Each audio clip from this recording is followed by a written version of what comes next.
Buenas tardes, buenas noches, maestros y maestras. Nos da muchísimo gusto recibirles en este martes con Grupo Loga.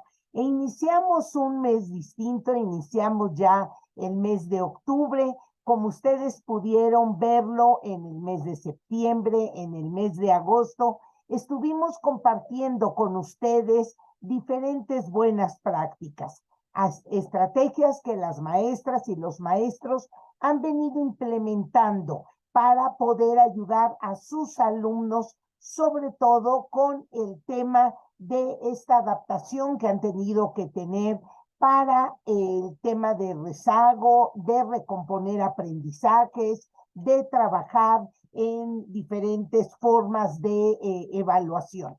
Bueno, pero ya empezamos el mes de octubre y vamos a dedicar el mes de octubre a compartir con ustedes una serie de proyectos, de estrategias que tienen que ver con los aprendizajes fundamentales.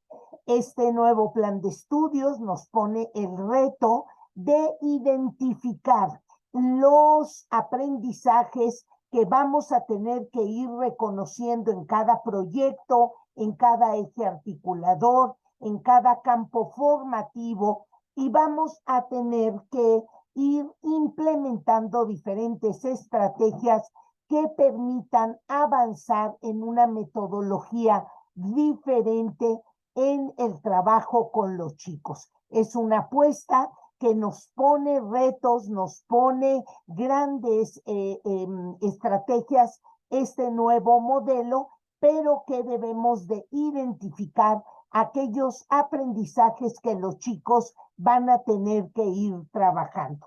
Por lo que el día de hoy abrimos nuestro mes de octubre en este tenor de los aprendizajes fundamentales con los proyectos para educación secundaria de acuerdo a la nueva escuela mexicana. Hemos abordado preescolar, primaria, de forma muy continua, pero me parece que hemos olvidado el proyecto de este nivel educativo tan importante, donde la doctora Heréndira, además de haber trabajado muchos años frente a grupo, actualmente es supervisora de escuela secundaria.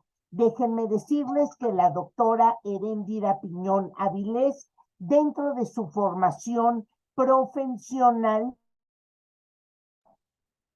se encuentra en ser profesora de educación primaria, licenciada en pedagogía, especializada en planeación y administración escolar, maestra en pedagogía, también cuenta con un máster en gestión y desarrollo de instituciones educativas, otra maestría en investigación de la educación y cuenta con 2 doctorados, uno en ciencias de la educación y otro en educación por competencias. Desde toda esta formación de la doctora Heréndira es donde ella nos comentará qué ve en relación a estos proyectos de educación secundaria bajo la cubierta, el esquema de la nueva escuela mexicana. Y dentro de su experiencia docente y profesional, ha sido docente en primaria y secundaria, director y jefe de enseñanza en educación secundaria, inspectora general en educación secundaria también, coordinadora general en centros de maestros, coordinadora estatal de lo que fue la reforma de educación secundaria en su momento, evaluadora certificada y, por supuesto, cuenta con más de 36 años de servicio docente. Creo que tenemos a una magnífica ponente para abrirnos este mes de octubre, para abrirnos el tema de la nueva escuela mexicana y, por supuesto, comentarnos cómo ella ha venido trabajando los proyectos en este tan importante nivel educativo de la escuela secundaria. Pues sin más, doctora Heréndira,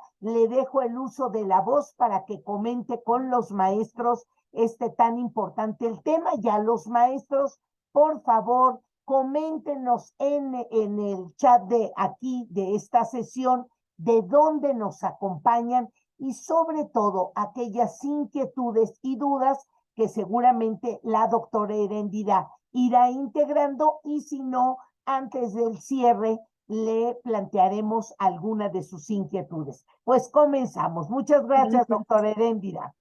Gracias, doctora Patti Ganem. Es un honor estar otra vez en Grupo Loga. Es una institución que se ha dedicado durante muchos años a la profesionalización y actualización docente. Y bueno, ser parte de este gran equipo es un orgullo. Gracias, gracias. Bueno, pues vamos a empezar. Es un gusto tener también a tanta gente aquí conectada. Esto se queda grabado y creo que se publica en YouTube porque es en los martes de Grupo Loga. Y ahí van a encontrar ustedes ponencias muy interesantes. Todo el año pasado se estuvo trabajando con esto de la nueva escuela mexicana, a la par que en los consejos técnicos se trabajaban las temáticas, al mismo tiempo estábamos trabajando diferentes personas para pues junto con ustedes ir entendiéndole a este rollo de la nueva escuela mexicana, porque la verdad es que sí tuvimos que desenmarañarlo para poder entenderle. Hasta el momento todavía tenemos algunas inquietudes, o sea, en este momento yo creo que nadie puede decir que es experto en la nueva escuela mexicana. Estamos aprendiendo todas y todos y eso es muy importante, ¿no? Y en ese tenor, lo primero que hay que hacer es tranquilizarse porque pues entra el estrés cuando digo, ¿y cómo le hago aquí? ¿Cómo puedo combinar esto que yo hacía con esto nuevo? ¿Y cómo le hago para ir cambiando y cambiarme yo mismo el chip, ¿no? Entonces, pues primero entras en estrés y luego que unos te dicen de una manera y otros de otra y otros de otra. Pues lo primero que hay que hacer es tranquilizarnos. Este ciclo escolar 23-24, que es el primer año de implementación de la propuesta, pues es un poco experimentar, ir acercándonos a esas metodologías, conociéndolas, intentando aplicarlas por ensayo y error. Algunas cosas no nos van a salir como las pensamos y entonces la siguiente vez que implementemos algo, pues seguro que vamos a corregir algunos aspectos que no nos salieron tan bien. Y además ligado a este proceso de evaluación que también se modifica, aunque las calificaciones no nos las modificaron en la escala, ¿verdad? Pero seguimos evaluando, calificando con una escala igual, pero tenemos que ponerle mayor énfasis a la evaluación formativa. Un gusto a todos los que nos están saludando en el chat, muchas gracias. Ahí los vamos a estar leyendo y cualquier duda que tengan, pues la vamos a contestar también al final. Voy a compartir mi presentación. Entonces, bueno, vamos a charlar el día de hoy sobre educación secundaria, que como bien nos decía la doctora Patti Ganem, pues ha sido un poco problemático trabajar con ella porque en muchas de las propuestas que se hacen, pues empieza con primaria y ya ven, preescolar también esta vez lo dejaron un poquito de lado y los materiales de preescolar aún no están. Los de secundaria, a pesar de que ya están, no han sido distribuidos, apenas empieza ese proceso de distribución. Pero bueno, vamos a irle entendiendo poco a poco y vamos a ver hacia dónde vamos. Primero, les quiero recomendar, bueno, les voy a dejar la presentación, se las van a mandar por correo, al correo con el cual se inscribieron en el formulario. Y para que en esa presentación están las ligas de los materiales que yo voy utilizando. Por ejemplo, les quiero recomendar este fascículo que fue elaborado por Mejoredu, que se llama Reconociendo nuestro contexto. Este fascículo nos lleva de la mano para ir entendiendo cómo es ese proceso desde el cual vamos a partir para el diseño de los proyectos en la nueva escuela mexicana. Ahí nos explican de entrada que este proceso de construcción curricular parte, sí, de una propuesta central de la Autoridad Educativa Federal que la Secretaría de Educación Pública nos propuso en 2022, en agosto, un plan de estudio para la educación preescolar, primaria y secundaria. Y de ahí se derivaron los programas sintéticos de las fases 2, 3, 4, 5 y 6, que son las que nos corresponden. Secundaria es la fase 6. Y entonces, durante todo el año pasado, en las sesiones de consejo técnico y del taller intensivo de actualización, estuvimos trabajando este taller de formación continua que nos permitió ir acercándonos poco a poco. ¿Se acuerdan en diciembre cuando salieron los primeros programas sintéticos? como que no sabíamos de qué se trataba ni por dónde iba este asunto. Y entonces, pues nos preocupamos porque en enero teníamos que trabajar una semana intensiva y no sabíamos cómo íbamos a elaborar el programa analítico. Entonces, ese estrés, pues a veces nos hace paralizarnos, pero muchas veces nos hace empezar a investigar y a ver por dónde entrarle a todo esto. Y bueno, sucedieron las dos cuestiones. Hubo hasta quien dijo, ay, yo ya no hago nada hasta que esto sea una realidad porque no voy a poder hacerlo. Otros dijeron, yo le entro.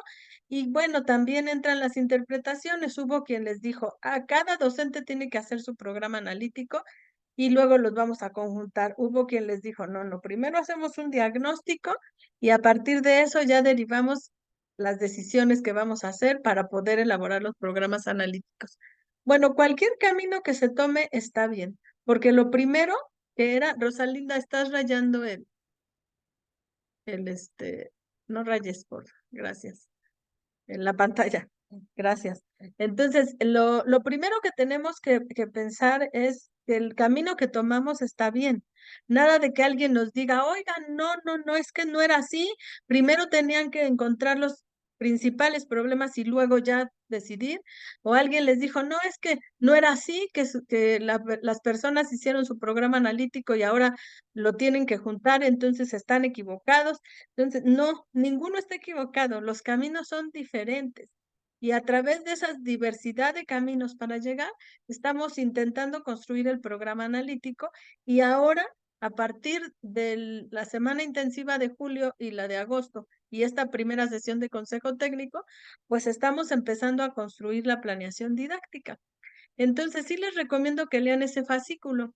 Fíjense, ahí nos dice, por ejemplo, que el programa analítico se elabora por los colectivos docentes, o sea, se elabora por escuela. Eso es muy importante.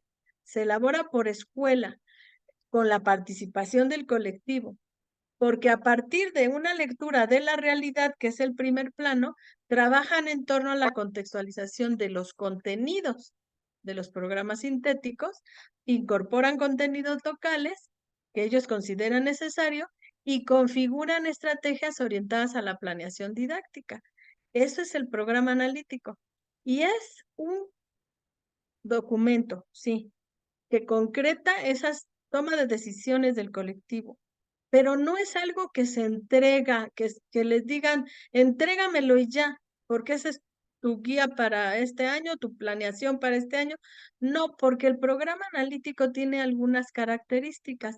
Es, además de una construcción colaborativa, también que nos permite ir tomando decisiones, también es una construcción que es poco a poco, que se va mejorando con el tiempo y que en cada sesión de consejo técnico la vamos a tener que ir reconstruyendo.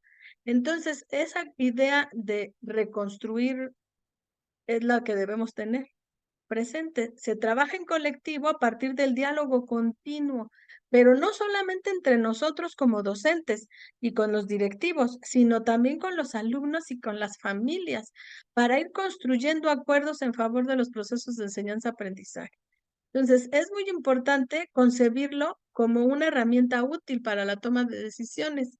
Por eso, les digo que aquí les dejé la liga del fascículo para que lo... Pero si googlean reconociendo nuestro contexto, mejor Edu, lo encuentran rápido, ¿no? Y entonces ahí nos dice también que la construcción del programa analítico implica un proceso de trabajo continuo. No se elabora en un solo momento ni de principio a fin, sino que se enriquece en forma constante. Entonces, si alguien que los visita puede decirles, a ver, ¿cómo va tu programa analítico? Y vamos a ver los avances. Pero eso de que me lo entregas no es lo adecuado. Entonces, compañeros directivos y supervisores, no es por ahí el asunto, hay que modificar un poco nuestra forma de acompañar a los colectivos docentes sin tanta exigencia administrativa y burocrática. ¿Sí? También no existe un formato o un procedimiento único para elaborarlo. Si se organizaron por campos, está bien. Si se organizaron de manera independiente cada quien y construyeron algo y luego lo están integrando, está bien. Pero lo que sí es importante es que trabajen juntos, porque su construcción, la construcción del programa analítico, implica decisiones que se toman en colectivo. No es unir las partes, no, sino que tiene una característica importante que es a partir de esos espacios que se abren para el ejercicio de la autonomía profesional, ir logrando procesos formativos. O sea, el mismo programa analítico forma parte de un proceso formativo para nosotros como docentes, procesos formativos significativos y situados, para que nosotros como docentes podamos entender cómo modificar nuestra práctica docente en favor del aprendizaje de los estudiantes. Entonces, muy relevante es entenderlo así. El programa analítico se construye a partir del análisis del contexto socioeducativo de la escuela. ¿Cuáles son las condiciones socioeducativas de la escuela? La lectura de la realidad que hacemos en lo interno y en lo externo. ¿Quiénes son nuestras familias? ¿En dónde desarrolla su vida cotidiana? ¿Cómo estamos en la escuela? ¿Quiénes somos nosotros? Para identificar situaciones o problemas que sirvan como pretexto para poder diseñar los proyectos. También se hace a partir de identificar la propuesta de contenidos que es nacional, con el programa sintético, en este caso los de la fase 6, y contextualizar los contenidos y PDA, que son los procesos de desarrollo de aprendizaje, que vienen ahí planteados. Y eso se hace, esa contextualización se hace a partir de las situaciones o problemas identificados en el análisis del contexto socioeducativo. Y también incorpora contenidos locales que no están en los programas sintéticos y que se consideran necesarios para responder a problemas identificados. ¿Sí? Entonces, nosotros a veces solemos dar por hecho lo que conocemos de la realidad. Y a veces nuestras creencias y certezas condicionan la manera en la cual comprendemos y actuamos en esa realidad. Entonces, esto es un concepto freiriano, hay que leer muchísimo a Paulo Freire porque es la base. Carmen Román, estás rayando la pantalla. No la rayes, por favor, gracias. A veces nos causa curiosidad explorar para qué sirven las herramientas. Entonces, Carmen, no rayes, sigues rayando, gracias. Ya no utilices la plumita, por favor. Gracias. Muy bien. Entonces, ¿esto por qué se los digo? Porque muchas veces decimos, bueno, es que ya los niños vienen así de la primaria y no saben leer y escribir y ya nosotros damos por hecho que conocemos la realidad y decimos, es que son familias eh, dispersas o familias no bien constituidas, los niños tienen un nivel socioeconómico bajo y hacemos nuestra idea, nos construimos una idea que a veces no nos permite ver esas creencias y certezas, nos condicionan y no nos permite comprender realmente la realidad para poder actuar ante ella. Leer la realidad es un ejercicio muy importante para ver qué queremos cambiar, qué situaciones son las que demandan transformación y las formas en que podemos hacerlo. La realidad nunca es fija e inamovible. O sea, la realidad va modificándose. Con el paso de los años hemos visto que concepciones, por ejemplo, acerca de la salud mental de las personas fueron cambiando. Y entonces se pensaba, por ejemplo, que una persona que tenía epilepsia pues era una persona poseída por el demonio y hasta se le hacía el exorcismo, la brujería, porque se pensaba eso. Después, con el tiempo y con la ciencia, se fue encontrando las causas, por ejemplo, de la epilepsia. Y entonces la realidad no es fija. El mundo se tiene que ir entendiendo de manera diferente. Los 9 planetas que tenía nuestro sistema planetario ya no son los 9 planetas, porque uno dejó de ser planeta y la forma en que se va descubriendo el mundo pues va cambiando. La forma en que entendemos las relaciones entre las personas, la forma en que concebimos quiénes somos va cambiando. Entonces, es muy importante siempre hacer una lectura de la realidad y en este proceso la problematización es fundamental, porque problematizar nos permite cuestionarnos, ampliar nuestras ideas, profundizar o replantear lo que pensamos y sabemos sobre nuestro entorno. Es un momento clave también para que cada colectivo docente, al hacer esa lectura de la realidad, reflexione sobre qué mundo es el que queremos, ¿Qué tipo de sociedad es la que queremos? O sea, lo que vemos ahorita es una realidad en donde la sociedad es poco solidaria, los seres humanos entre nosotros no nos apoyamos, nos importa poco el de al lado, no nos identificamos como diferentes, discriminamos, pensamos que todos tienen que pensar igual que nosotros y eso nos lleva a actuar de determinada manera. Y es importante que como colectivos repensemos todo eso, incluso pensemos para qué sirve la escuela, para qué tenemos que educar, para qué estamos ahí y por qué escogimos nosotros la profesión de ser docente, ¿no? Todo eso lo tenemos que conversar en el colectivo para entender cuál es la vida de nuestros niñas y nuestros niños, la comunidad en la que viven, ¿no?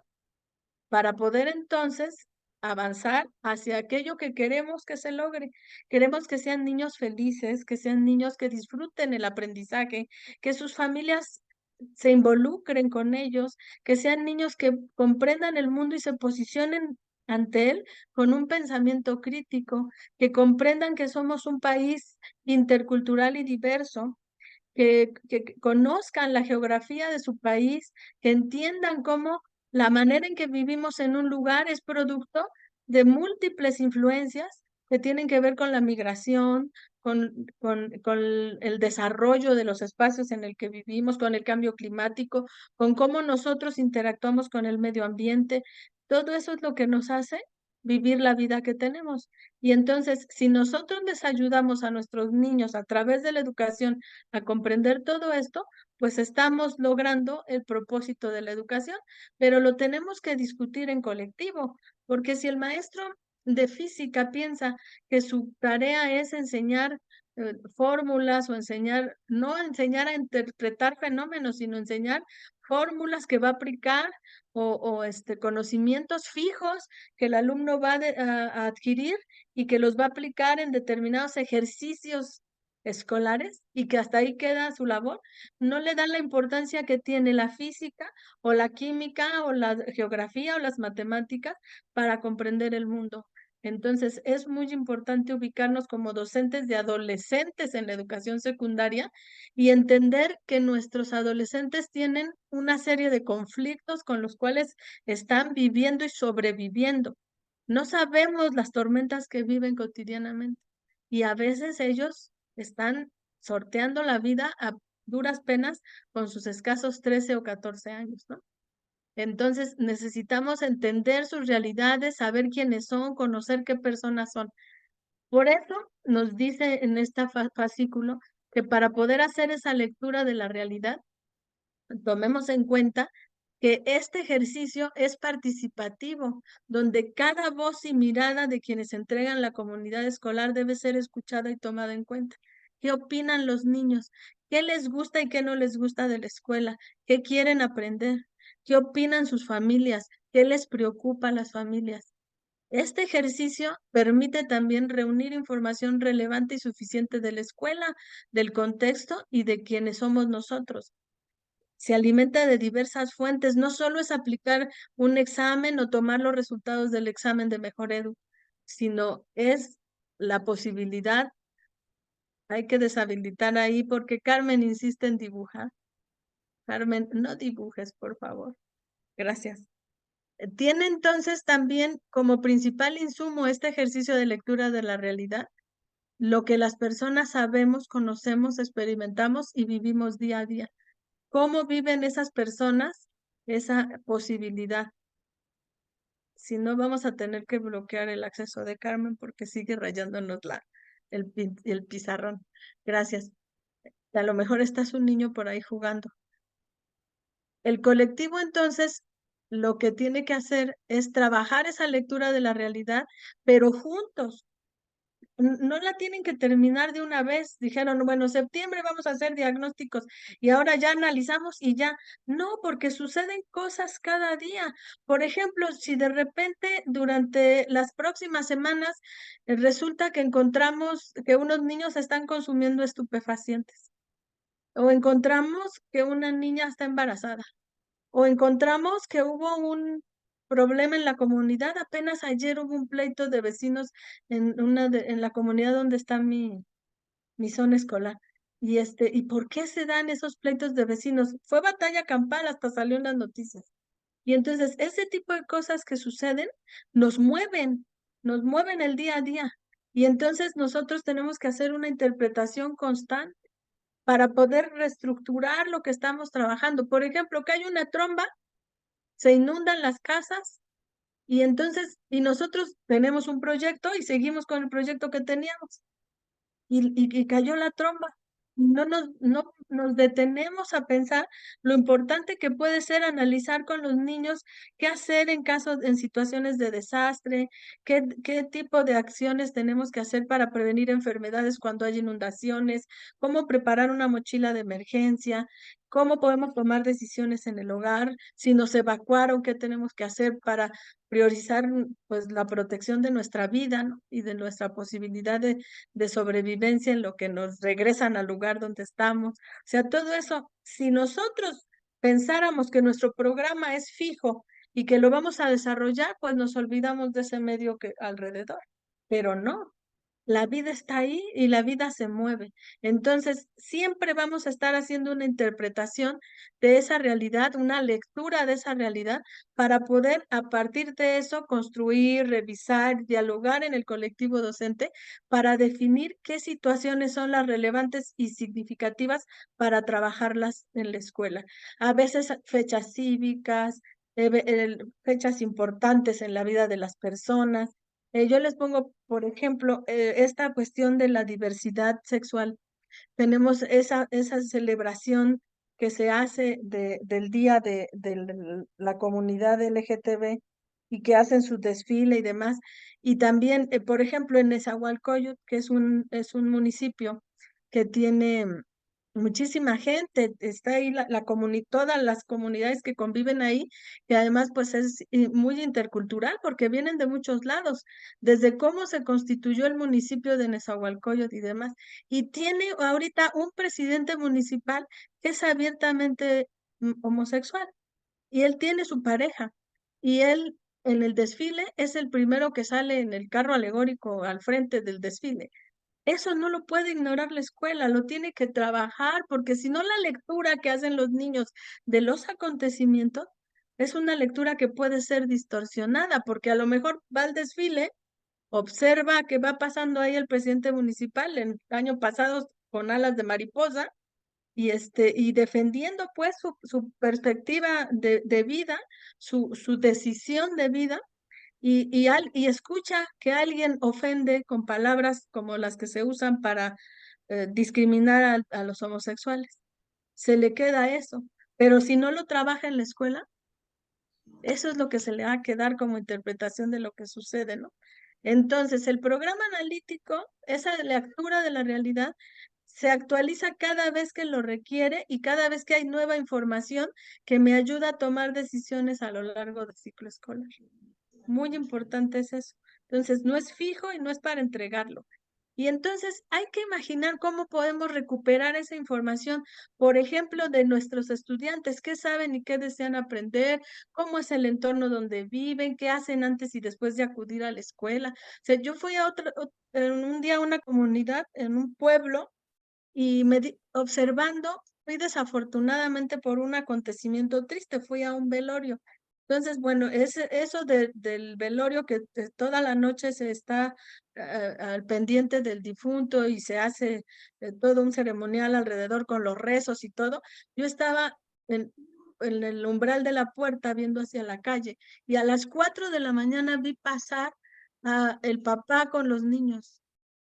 Iban porque a esa hora van al campo, van a sacar los animales a pastar y van a hacer lo que tienen que hacer sus labores del campo.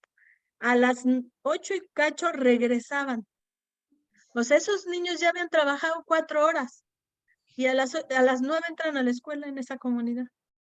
Entonces, a las 8 y cacho regresaban, seguramente a comer tortillas con chile, porque traían la leche, pero la leche no la ocupan para ellos. La leche la ocupan para hacer el queso que van a vender y para sobrevivir.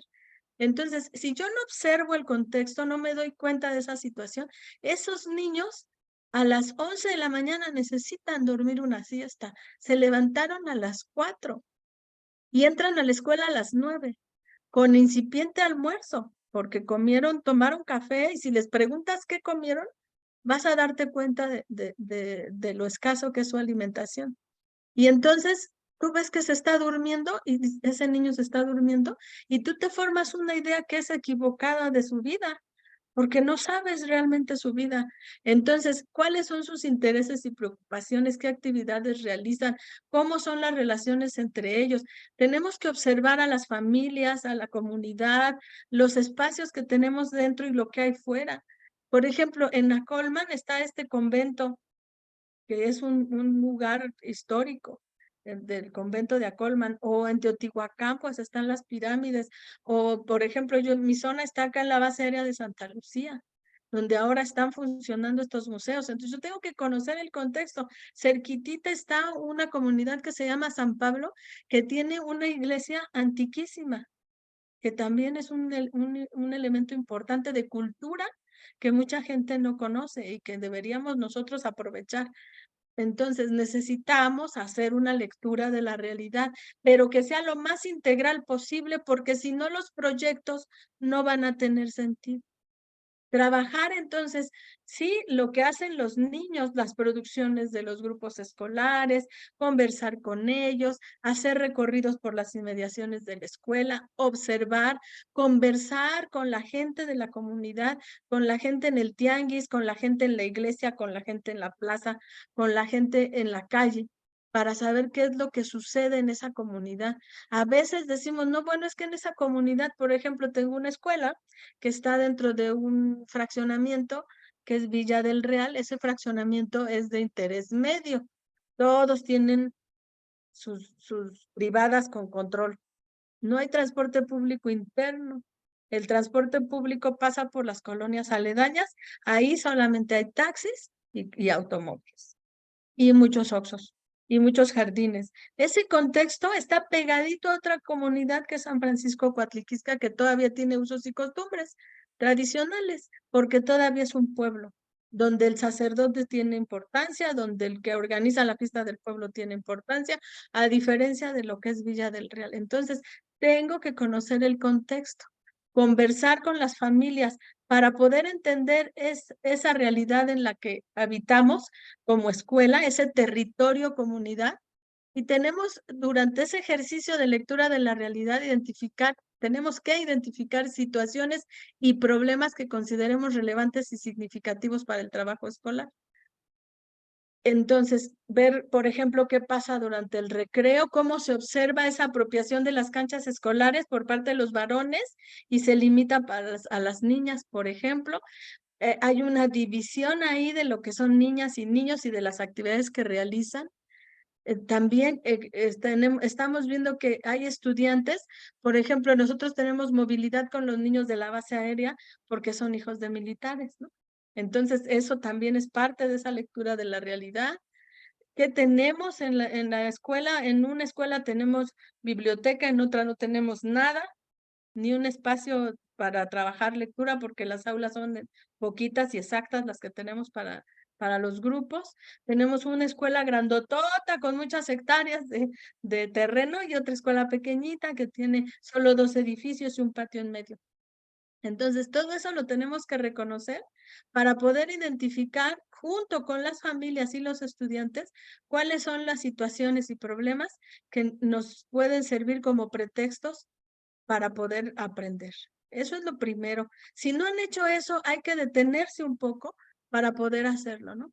Y entonces tomar los problemas, por ejemplo, incremento de los casos de embarazo adolescente entre el alumnado. O sea, vemos que hay niñas que están embarazándose de segundo, de tercero, de secundaria, a veces hasta de primero, ¿no? Entonces, vamos a investigar alrededor de ese problema para hacer un ejercicio de problematización. O sea, ¿por qué pasa eso? A lo mejor es común que en las familias hay personas que han sido madres o padres adolescentes. A lo mejor hay una práctica sin protección de las relaciones sexuales a muy temprana edad.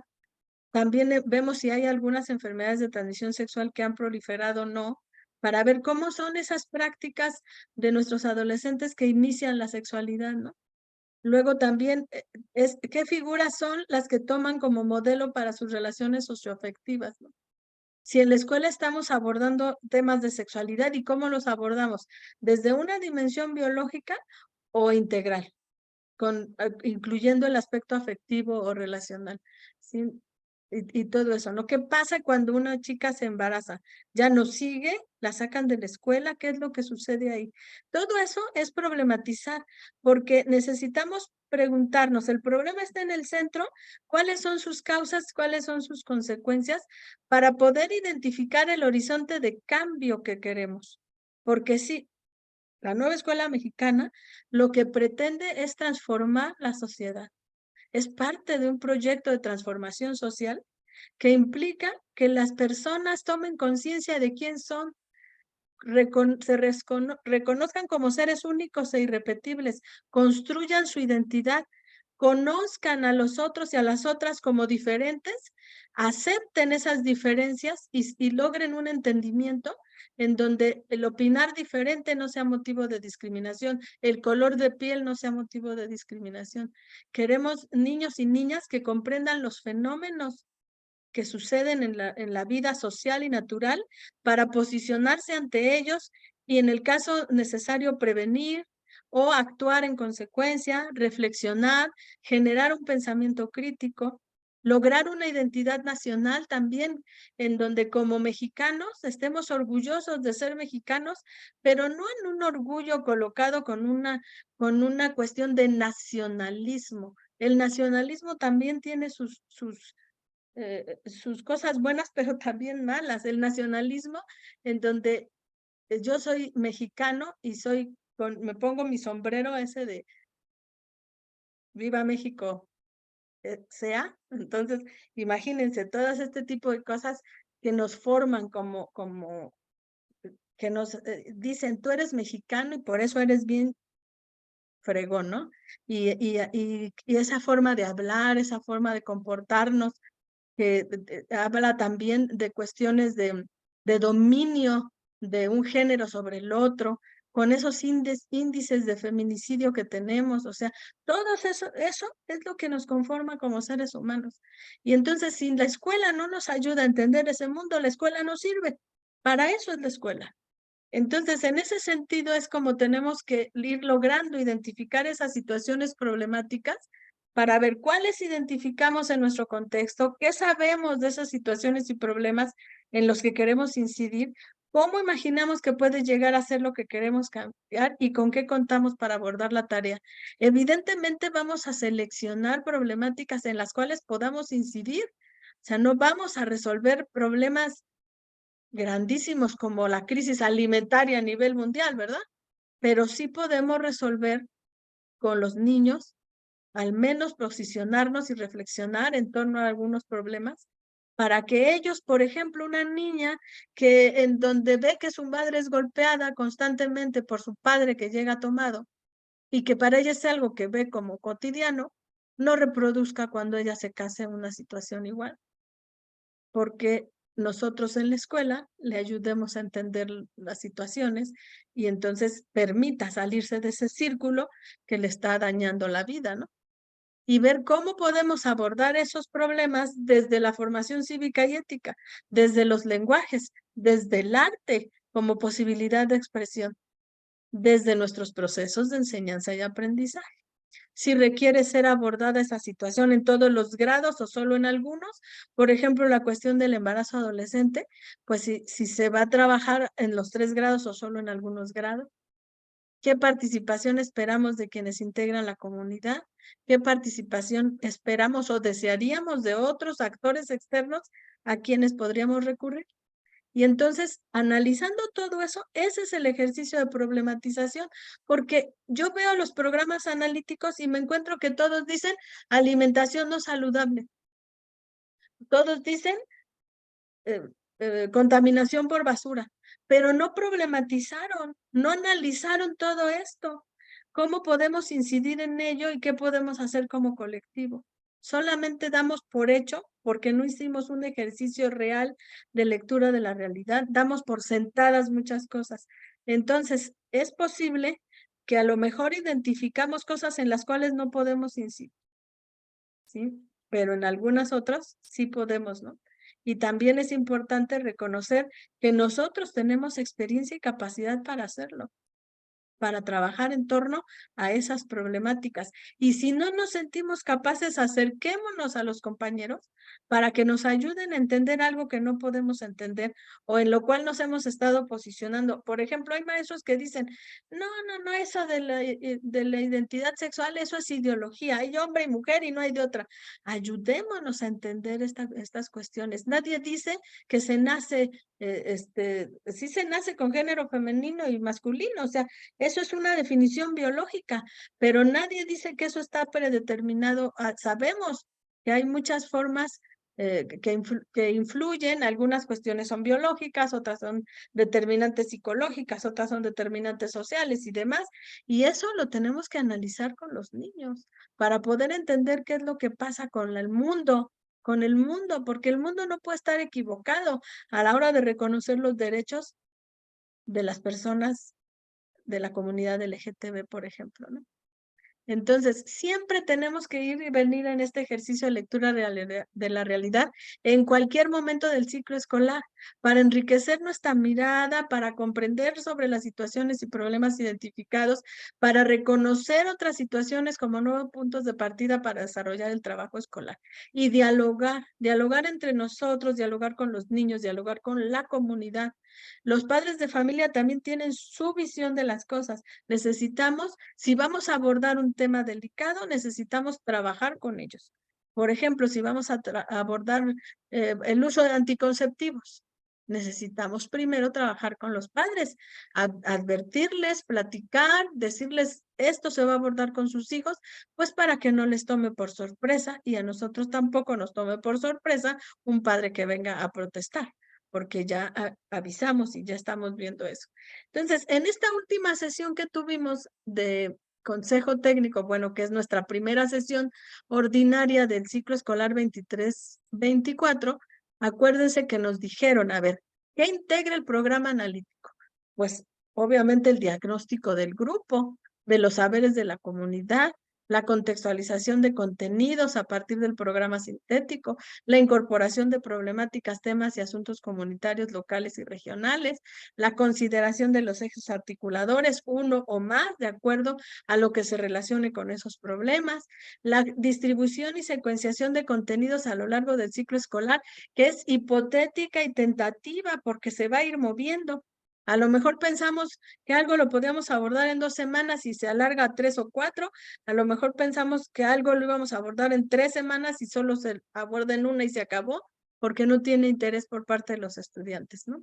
También orientaciones didácticas generales y sugerencias de evaluación. Eso es lo que integra nuestro programa analítico, pero no es estático, no está terminado, no va a estar terminado porque está en constante reconstrucción.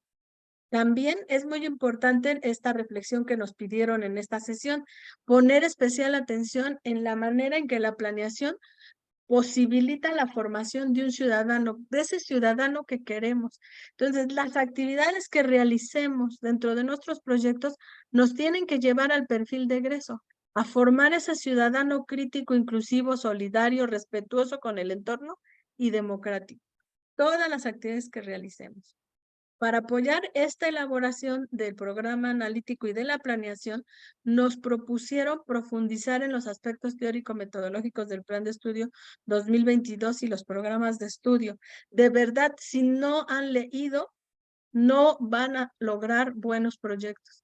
Necesitan leer otra vez el plan de estudio, leer qué se entiende por cada campo formativo, su naturaleza, sus propósitos, sus principios, leer lo que significa cada eje articulador, volver a releer los planteamientos del marco curricular iniciales, porque si no le entendemos de qué se trata, si no comprendemos los fundamentos, entonces nuestros proyectos nos van a salir Frankenstein, porque se trata de que lo que hagamos contribuya a la formación de ese tipo de ciudadanos que queremos. Y eso solo lo vamos a hacer si discutimos, si debatimos, si analizamos lo que nos plantea el plan de estudio y sus programas. También ir consolidando poco a poco esta noción de cómo construir la planeación didáctica con este enfoque, con este fundamento epistémico, que tiene que ver mucho con entender cómo se construye el conocimiento, cómo se va logrando el aprendizaje, cómo nuestros estudiantes van incorporando elementos que vamos trabajando en civismo, en historia, en ciencias, en matemáticas, para ir entendiendo el mundo que lo rodea. Y entonces sí tendría razón de ser el diseño de proyectos. Por eso nos pusieron a leer y nos dijeron, lean de manera individual o colectiva el texto que se llama Interdisciplina en la Nueva Escuela Mexicana, en la fase 4 de un libro sin recetas para la maestra y el maestro. Aunque fuésemos de preescolar, de primaria, de secundaria, nos recomendaron esta lectura, que son 10 paginitas de este libro sin recetas para el maestro y la maestra. Necesitamos debatir, entender, analizar. Les recomiendo que si no lo leyeron, lo lean y se den espacio para discutirlo con sus colegas.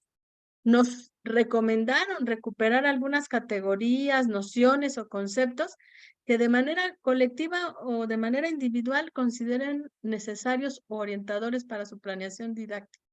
Interdisciplina, ¿qué dice? ¿Qué quiere decir la interdisciplina? Si en la escuela secundaria cada quien hizo su planeación por su parte, ya la regaron, ya no hay manera, porque aquí dice interdisciplina y esa es una base. Tienen que empezar a trabajar juntos, aunque sea de 2 en 2. Empiezo mi planeación de español, invito al menos a otro, al menos a alguien del campo, o si se puede, a los integrantes de ese campo formativo. En la medida de lo posible, al menos por campos.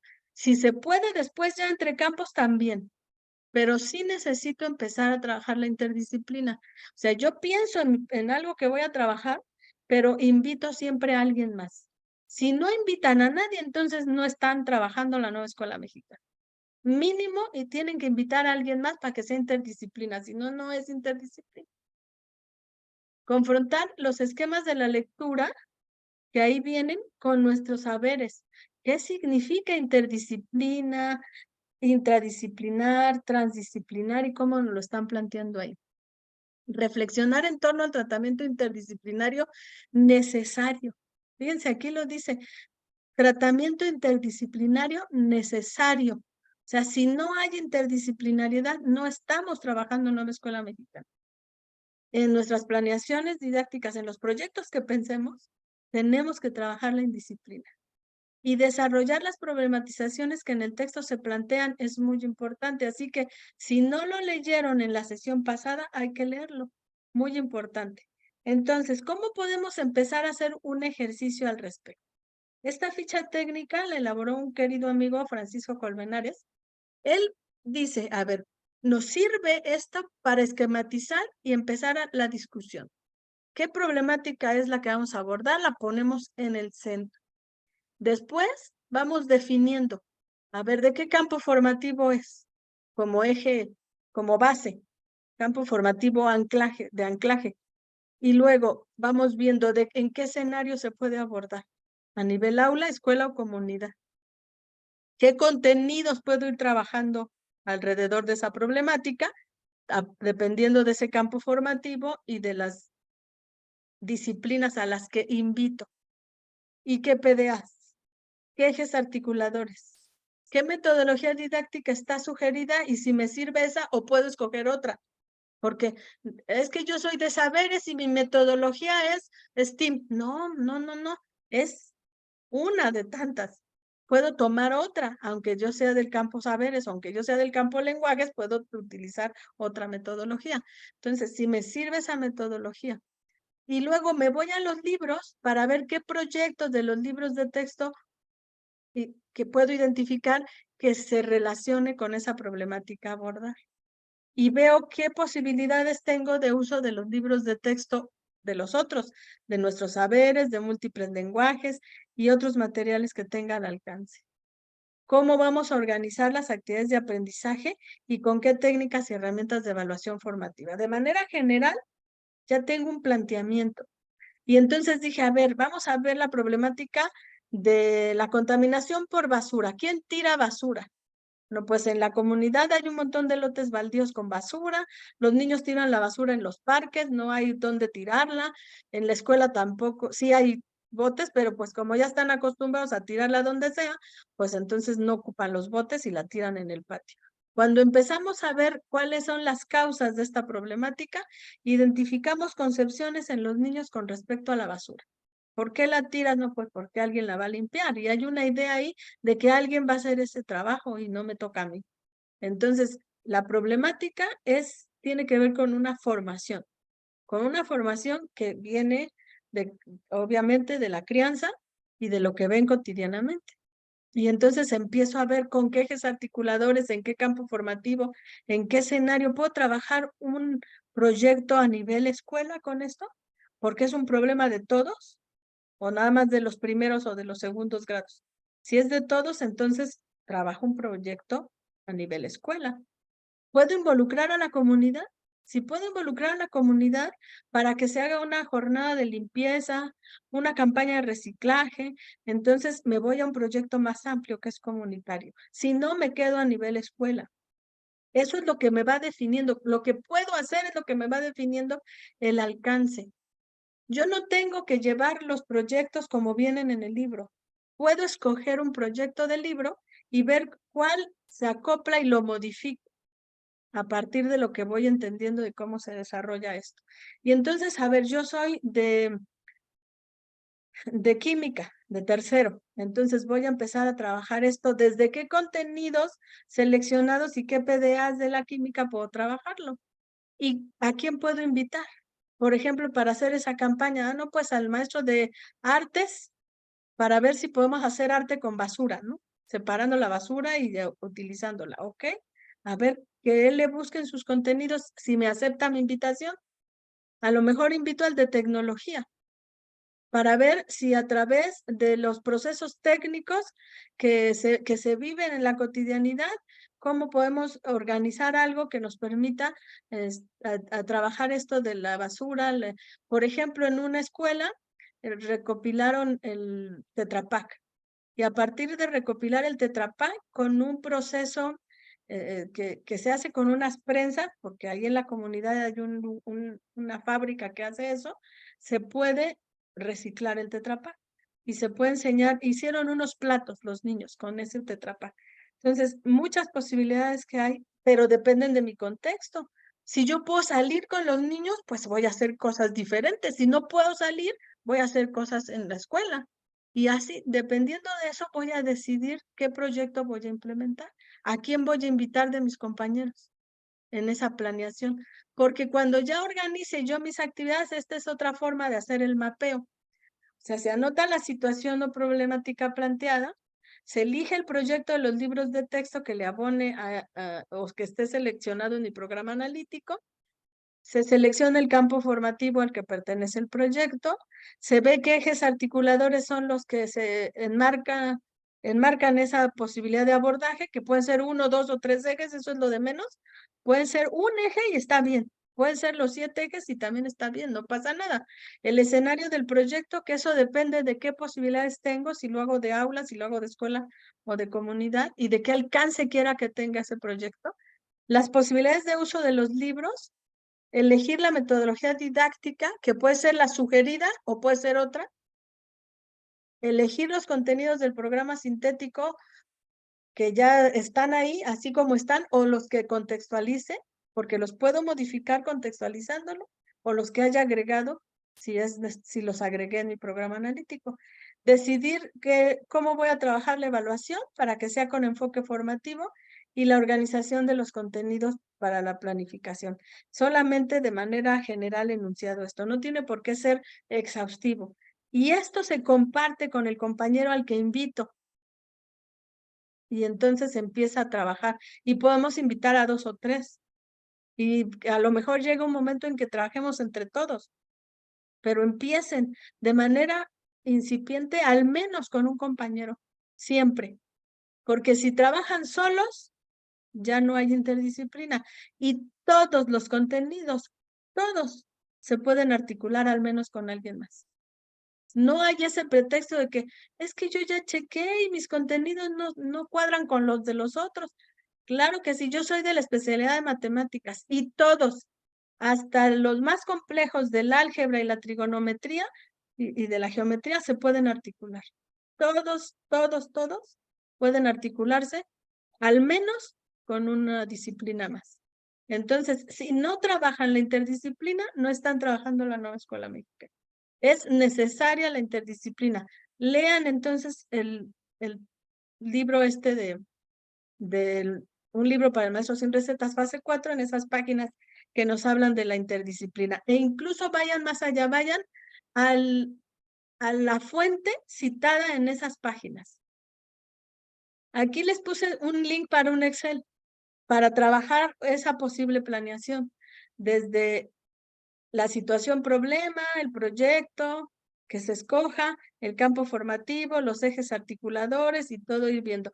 Para en la organización de las actividades ir viendo qué harán los estudiantes, qué hará el docente, organizado de acuerdo a la metodología que escoja, pues unas traen etapas, fases o momentos. Pueden ser esas u otras metodologías. ¿Sí? Y eso lo puedo modificar como sea. Los formatos nos sirven para organizar. Vi, por ejemplo, a alguien que estaba utilizando una B de Wowin, que también sirve para planear.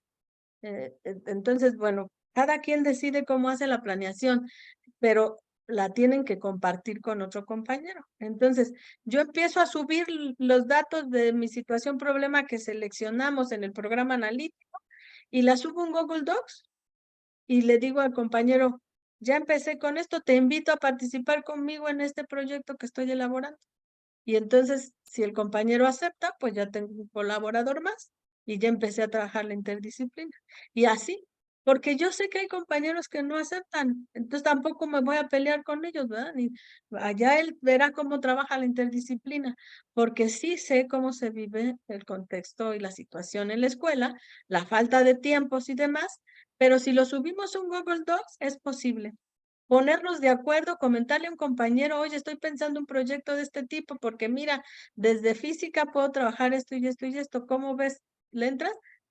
No nos tardamos ni 10 minutos en esa conversación, mientras estamos haciendo la guardia o mientras nos estamos comiendo el lunch.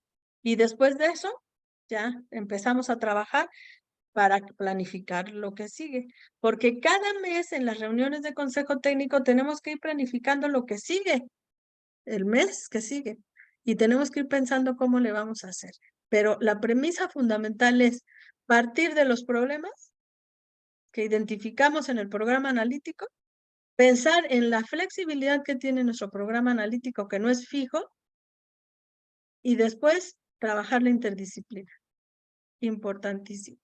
Entonces, fíjense, cuando empezamos a trabajar estas orientaciones, ahí nos dijeron lo que tienen que hacer en esta sesión es sistematizar la práctica docente y valorar la planeación didáctica como un ejercicio de formación continua. O sea, cuando estoy haciendo la planeación, cuando se me están ocurriendo las actividades, las estrategias, con quién me voy a vincular, los ejes articuladores, estoy yo mismo realimentando mis concepciones de ser docente, mis concepciones epistemológicas, filosóficas, mis ontológicas, axiológicas de mi praxis.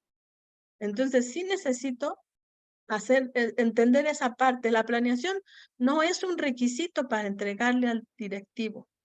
La planeación es una herramienta y en este caso incluso un ejercicio de formación continua para poder avanzar en esa transformación educativa y social que se requiere en la nueva escuela mexicana. Y nos dice ahí, sustentada en el humanismo mexicano, el derecho humano a la educación y la justicia social. Nos dijeron que eso teníamos que hacer. Para eso, pues nos dieron unos propósitos específicos también, que implican profundizar en esos aspectos teórico-metodológicos, dar cauce a la gestión escolar con base en las problemáticas de cada plantel y valorar y dar seguimiento a ese programa analítico y a nuestra planeación.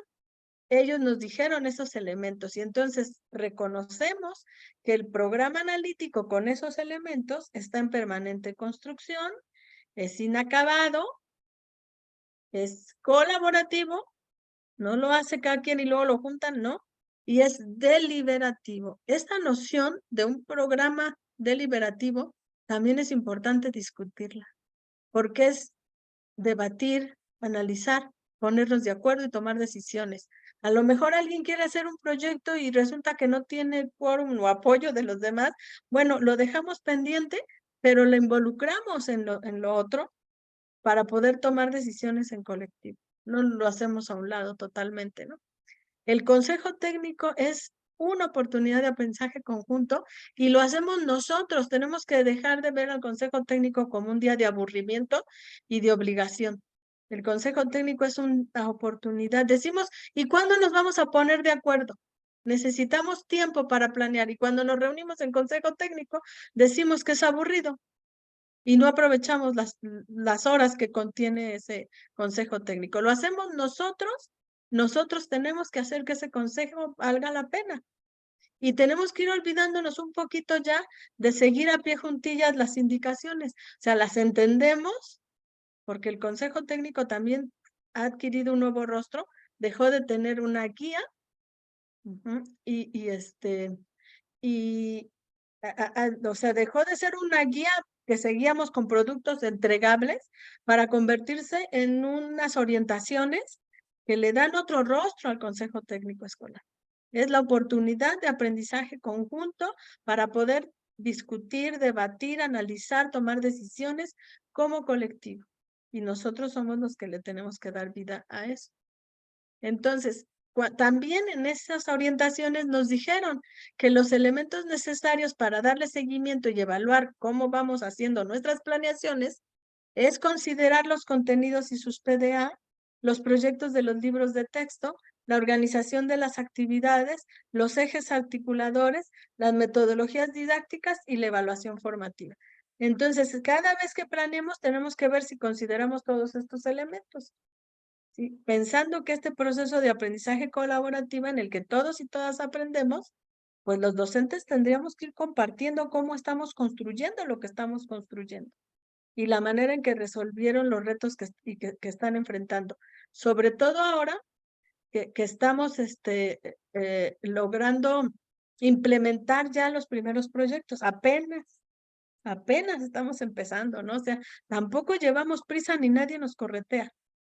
¿Sí? Bueno, hay quien está todavía dudando en cómo hacer esta implementación de los proyectos y están esperando, no hay problema, tampoco van a esperar todo el año, ¿verdad? Hay que empezar poco a poquito y empezar a hacer estos primeros proyectos, ¿no? Atreverse. También es importante favorecer entre el colectivo docente el intercambio de experiencias y saberes. ¿Qué nos está costando trabajo al planear?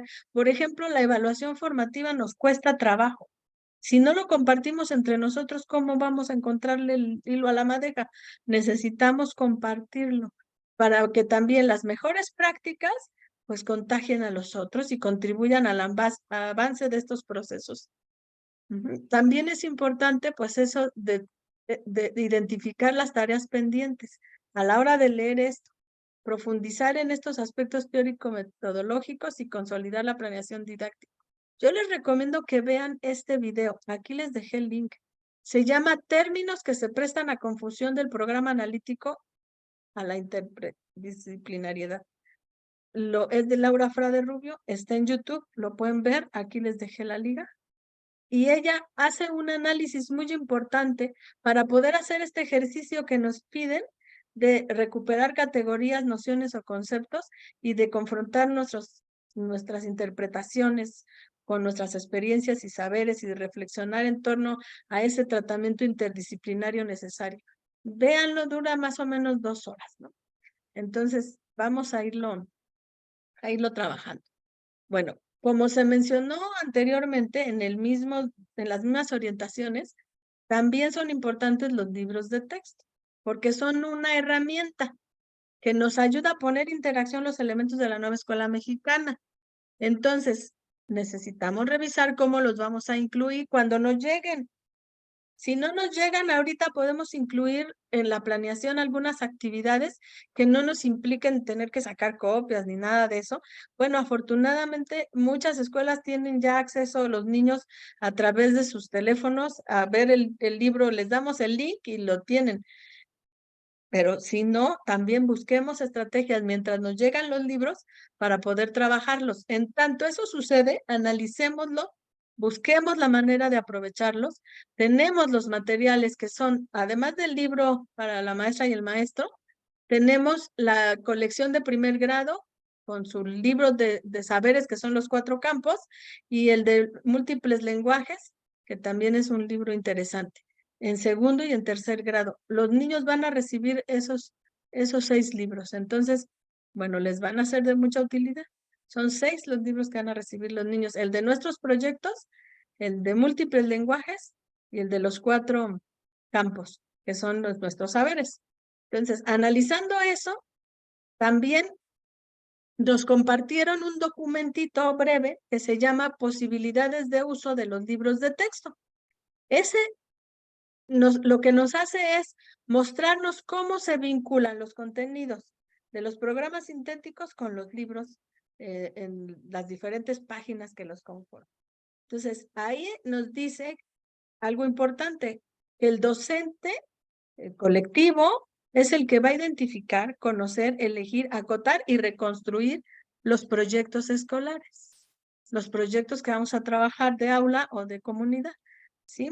Están en los libros, pero nosotros tenemos que elegir, acotar y, si es necesario, reconstruir. En virtud del trabajo pedagógico frente a grupo, vinculándolo con los distintos escenarios que son aula, escuela y comunidad, con los distintos actores que son estudiantes, docentes, directivos, familias e incluso personal administrativo, de intendencia y demás, y las modalidades de trabajo que pueden ser de manera grupal, en equipo, en binas o individualmente. Ese documentito también hay que leerlo, es ese. Se llama Posibilidades de uso de los libros de texto gratuito secundario. Y está en los insumos de la sesión primera. Hay que leerlo y revisarlo porque nos da esa posible piezas para poder darnos cuenta de cómo vienen articulados el libro de saberes de tal campo, con el de múltiples lenguajes, con el libro de proyectos y con los contenidos y PDAs, porque eso luego nos cuesta trabajo identificarlo, ¿sí? Bueno, entonces, algo muy importante es que sí tenemos ya los proyectos ahí y ya tenemos incluso definida esa vinculación en ese documento, pero lo importante aquí es considerar que el punto de partida para seleccionar sus proyectos es el programa analítico. O sea, lo que manda es la lectura de la realidad. Si la lectura de la realidad yo la hice y la sigo haciendo con conciencia, con reflexión, con análisis crítico, entonces es posible que yo identifique qué proyectos voy a trabajar. No voy a trabajar todos, no vamos a trabajar todos, sino aquellos que permitan el logro de los procesos de desarrollo de aprendizaje y el abordaje de los contenidos. Entonces, lo que manda es esa lectura de la realidad, ese contexto, esos entornos, y es muy importante, ¿sí? Entonces, si yo no he identificado los principales problemas, no voy a poder avanzar al respecto. Ahora, ¿qué hago cuando identifico los problemas? Problematizo para convertirlos en situaciones, problema, pretexto de aprendizaje. Pero cuidado, se quedan cortos en eso. Yo ya revisé varios programas analíticos. Se quedan cortos. Y los problemas, entonces, si lo primero que voy a hacer es anotar la situación o problemática planteada en el programa analítico y decidir cuál es el campo formativo principal, que es el campo de anclaje. Pero miren, ¿qué problemas? Hay un montón. Bullying es un problema. Y ese es común en muchas escuelas. Se puede abordar como una situación de aprendizaje al enseñar a los estudiantes sobre la empatía, el respeto por los demás, las consecuencias del acoso. Se pueden realizar actividades grupales, obras de teatro, discusiones para fomentar un ambiente de respeto y tolerancia. También la diversidad cultural es un problema, porque en las escuelas con una población estudiantil diversa puede haber prejuicios culturales, hay que tú eres un indio, tú vete de aquí, que tú eres pobretón, que tú no traes, no te vienen a dejar en coche, o sea, muchas cosas, ¿no? Y puede haber malentendidos o prejuicios culturales, y esto puede ser una oportunidad para enseñar a los estudiantes sobre diferentes culturas y tradiciones. También la desigualdad de género es un problema que puede manifestarse de muchas maneras, que incluso la misma escuela reproduce y provoca. Por ejemplo, al separar en actividades niñas y niños, mucho tiempo nuestros talleres así fueron. O sea, yo cuando fui a la secundaria solo me dejaron escoger entre taquimecanografía y corte y confección. No tenía de otra. Y si yo hubiera querido estructuras metálicas, me hubieran dicho que ese no era para mí, que era para los varones, porque la escuela reproduce ese tipo de desigualdades. Entonces, tenemos que seleccionar los problemas. Miren, hice una listotota. Uso indebido de la tecnología en las redes sociales. O sea, está aumentando el ciberacoso, está aumentando esta cuestión de dispersión de la concentración. También puede ser una oportunidad. El cambio climático también, o sea, las consecuencias que tiene el cambio climático y las causas para desarrollar propuestas de mitigación y adaptación, para realizar campañas de concientización sobre la importancia de tomar medidas, por ejemplo, incluso a la hora de la basura, a la hora del uso del agua, a la hora de la contaminación con otros, del aire, con otros elementos, de las aguas, del uso de los spray para el cabello y todo eso. Bueno, todo eso lo podemos trabajar con ellos desde las ciencias, desde la producción de textos científicos o el análisis de textos científicos, desde las estadísticas que nos muestran la gravedad de las cosas que están sucediendo, ¿no? La contaminación del aire también es otro problema. Hice un listono, ¿no? Digo, ¿por qué todos dicen alimentación no saludable? Drogadicción, y de ahí no sale. Inmigración, explorar las razones detrás de la migración, comprender las experiencias de los inmigrantes, realizar actividades de inclusión. Ahorita que tenemos esto de los migrantes que vienen de Sudamérica y que vemos pasar pues por muchas de nuestras comunidades, en varias entidades, todo el problema que hubo en Piedras Negras, por ejemplo, tenemos acá nosotros casas del migrante cercanos en el Estado de México, porque la bestia pasa llena de personas que pues van a buscar una mejor vida, pero entender las razones detrás de la migración, comprender las experiencias de los inmigrantes, realizar actividades de inclusión, promover la tolerancia y el respeto, porque incluso hay niños que tenemos en nuestras escuelas que vienen en esas caravanas de migrantes, ¿no? El agotamiento de recursos naturales es otro problema. El consumismo es otro problema. El impacto del consumo excesivo, ese consumo excesivo que la ropa es desechable, que los aparatos son desechables, todo eso. Entonces, ¿qué podemos hacer al respecto? La pobreza, la inseguridad, problematizar, analizar los factores causales y consecuencias y convertirlos en situaciones de aprendizaje. Hay montones. No se queden con esos poquitos. Miren, seguí la lista, ya no le seguí más. Contaminación por basura, deforestación, sobrepoblación, desperdicio de alimentos, alimentación no saludable, animales maltratados, adicciones, violencia en el noviazgo, falta de agua, ciberacoso, desnutrición, embarazo adolescente, y puedo seguir y seguir y seguir. Hay múltiples situaciones que pueden ser motivo de abordaje de nuestros proyectos, motivo de abordaje como situaciones problema.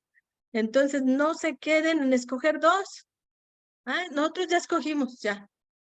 Esas sí, ya.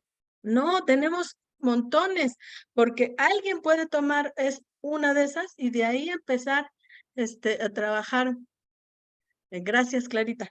Empezar a trabajar con esta posibilidad de problematizar, de analizar y de entender qué escuela queremos para nuestros niños.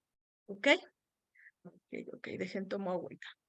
Entonces, el paso 1 sería plantear esos problemas, ¿no? Escogerlos, jerarquizarlos, tomar el que más nos preocupe para empezar. Pero a lo mejor el maestro de matemáticas escogió otro e invitó a otros dos. y están abordando ese. Y el maestro de español escogió otro problema e invitó otros 2. Y en segundo son otros, y en tercero son otros. Y encontraron uno grandotote como problema que todos quieren abordar. Ah, pues así es el asunto. No se queden con que ya escogimos un problema. ¿Ok? El segundo momento es explorar los libros de texto para ver qué proyecto de los que ahí están me abona al problema que seleccionamos en el programa analítico, ¿no? Y con eso poder iniciar la construcción o de un proyecto nuevo o reconstruir ese que ya tenemos.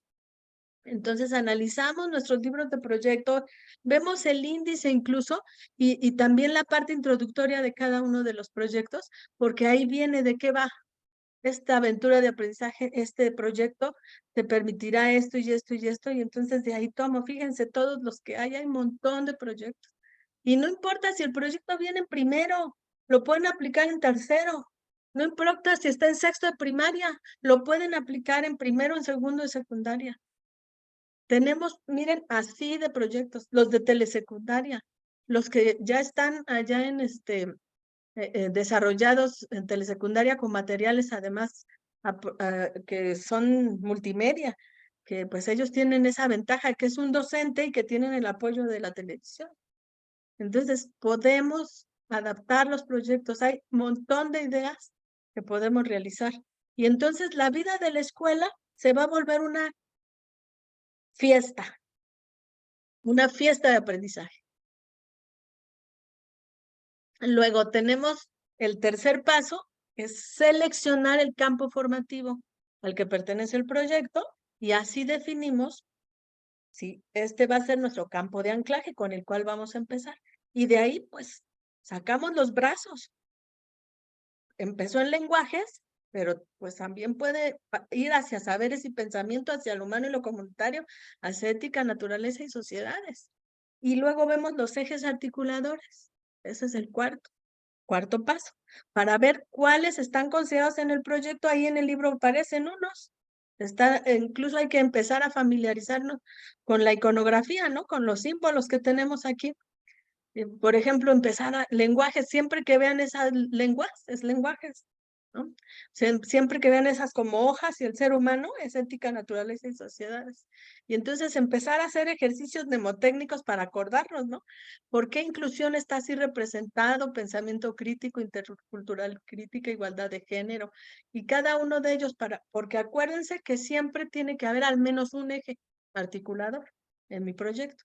Puede ser que estén los 7, pero puede ser que nomás estén 2 o 3, pero siempre al menos un eje articulador, porque los ejes articuladores son los que le van a dar el sentido. Saber si voy a trabajar, por ejemplo, una cuestión que tiene que ver con la basura y demás, pero con una idea de pensamiento crítico y con una idea de artes y experiencias estéticas para ver cómo la basura también nos permite expresarnos en el arte, ¿no? O con una idea de vida saludable. O sea, porque esto es lo que me da sentido y le da noción al proceso que voy a implementar. Luego ya selecciono el escenario, el que decidan en colectivo. Acuérdense que de aula responde a necesidades cognitivas, emocionales, axiológicas de los alumnos del grupo y en vinculación con por ejemplo, estoy viendo en el grupo que son alumnos poco compartidos. Ese es algo que puedo trabajar con un pequeño proyecto ahí y nada más en ese grupo y me pongo de acuerdo con 2 o 3 compañeros que le dan clase a ese grupo. Es un proyecto de aula, porque ahí identifico el problema. De escuela, cuando son necesidades sociales, culturales, axiológicas de los integrantes del centro educativo, que puede ir más allá. Y de comunidad, cuando puedo involucrar a otros agentes comunitarios en vinculación con lo que voy a abordar en el plan de estudio. Eso también lo deciden ustedes. ¿Qué tanto van a hacer el proyecto, si va a ser de aula, de escuela o de comunidad? Y entonces voy revisando los materiales. ¿Qué me dan los libros de saberes disciplinares? El del campo tal, el del campo tal, el del campo tal. ¿Qué me da como elementos el libro para el maestro y la maestra? ¿Y qué me dice el libro múltiples lenguajes? Para ver si los puedo utilizar. También tengo que pensar en otros materiales, porque hay un montón de material en las redes. Luego elijo la metodología didáctica sugerida. Si me dicen, si yo elegí el campo aprendizaje de lenguaje, por ejemplo, y entonces me dicen, pues aquí te recomiendo aprendizaje basado en proyectos comunitarios. Puede que sí lo tome, puede que no. Puedo agarrar aprendizaje basado en problemas, no pasa nada. Pero entonces ya escojo la metodología, obvio parto primero de la que me proponen y la que viene ya involucrada en el proyecto que escogí, pero de ahí puedo modificar lo que yo quiera, elegir entonces una metodología. Y hay muchas más: aprendizaje basado en retos, aprendizaje basado en casos, aprendizaje basado en fenómenos, aula invertida, trabajo colaborativo. Hay muchísimas más metodologías, ¿no? Entonces, luego elijo los contenidos IPDA para ir viendo cómo, a lo mejor no van estrictamente en ese orden, porque a lo mejor antes de elegir la metodología, primero elijo los contenidos, o a lo mejor antes de decidir que este es el escenario, primero elijo la metodología y luego los contenidos. Tampoco es así de paso 1, paso 2, paso 3, ¿no? O sea, es una forma de ir entendiendo esto, y ir viendo cómo lo puedo ir adecuando a las necesidades. Y luego ya voy a decidir las actividades. Y esas actividades, ¿qué van a hacer los estudiantes? ¿Qué va a hacer el docente? Si la metodología me propone momentos, fases o etapas, entonces yo puedo seguir eso. O si no, puedo seguir la secuencia que tiene el proyecto del libro, también, del libro de nuestros proyectos. Y finalmente, considerar la evaluación formativa, ¿no?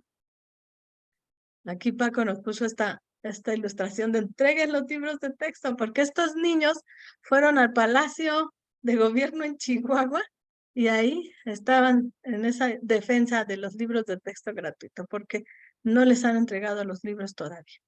Hay múltiples formatos. Está que también se los voy a compartir, que tiene, bueno, por ejemplo, viene el título del proyecto, fase o grado, la disciplina inicial, el propósito, los problemas del contexto, ¿sí? De ahí viene la articulación con otras disciplinas, los productos centrales a entregar, los ejes articuladores que se involucran y los momentos, los tiempos, actividades y evaluación. Entonces, yo puedo decir 5 sesiones, 6 sesiones, 7 sesiones, 2 sesiones, dependiendo pues de mi asignatura, bueno, de mi disciplina y de la carga horaria que tengo también y de cómo voy a articularme con mis compañeros.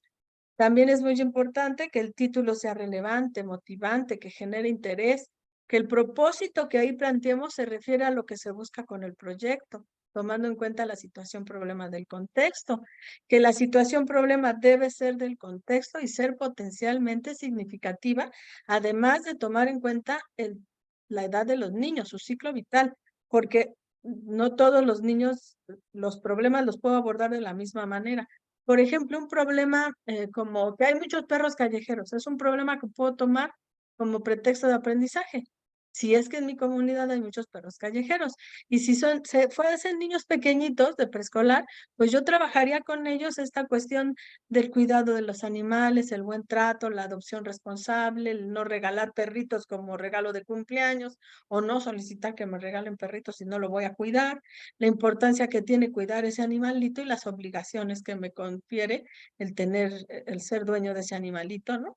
Y tener que cuidarlo. Entonces, en los niños pequeños. En los niños más grandes, pues hay toda una posibilidad de desarrollo a partir, por ejemplo, del análisis de la noticia esa donde la persona echó a un caso hirviendo a un perrito y que ahorita ya le van a dictar sentencia porque ya decidieron que es culpable y de ahí se sientan precedentes para leyes para que los niños entiendan cómo se hacen las leyes también, cómo se presentan a veces iniciativas de ley, a veces con un precedente de un caso que se gana y de ahí surgen las leyes. Y eso ya puede ser con niños de secundaria, con el pretexto de aprendizaje de los perritos callejeros.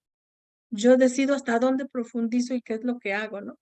También siempre tener un producto como evidencia central, porque eso me va a ayudar a que trabajen la socialización de los productos, que lo pueden hacer en una exposición, en un periódico mural, en un podcast, en un programa en un video de YouTube, en las redes sociales. Pueden hacer carteles, folletos, maquetas, trípticos, mapas conceptuales, muchas cosas. Lo importante también es que los niños vayan decidiendo. Son adolescentes, ellos ya pueden decidir cómo presentar sus productos. Si soy el maestro que les dice, para el jueves todos me traen el mapa conceptual y además les bajo puntos si no me lo entregan, pues ya de qué me sirvió echarle todos los kilos al proyecto, involucrarlos y el asunto de la deliberación en la toma de decisiones y todo eso, si al último yo tajantemente les voy a decir cosas como esas, ¿no? Entonces, pues también eso es algo que tengo que ir cambiando. ¿Cómo recibo los productos? ¿Cómo veo el avance parcial que van teniendo? ¿Cómo entre pares busco la realimentación? ¿Cómo busco la coevaluación, la autoevaluación?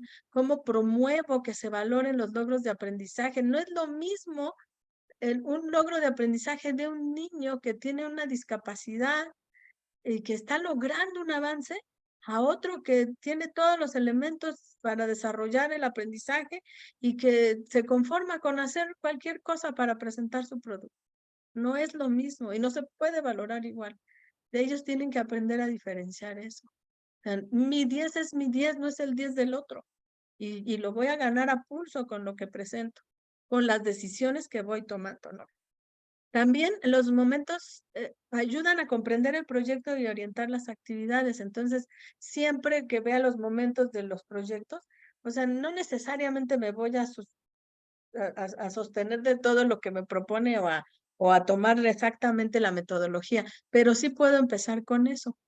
Porque, por ejemplo, el de aprendizaje basado en proyectos comunitarios trae 11 momentos, son demasiados.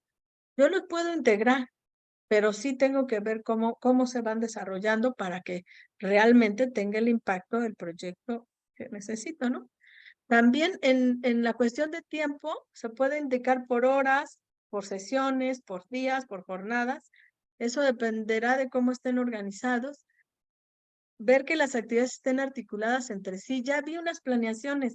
Dice arriba el proyecto y dice lo que va a ser matemáticas y lo que va a ser español, pero nada que ver una con la otra. Entonces no hay un proyecto.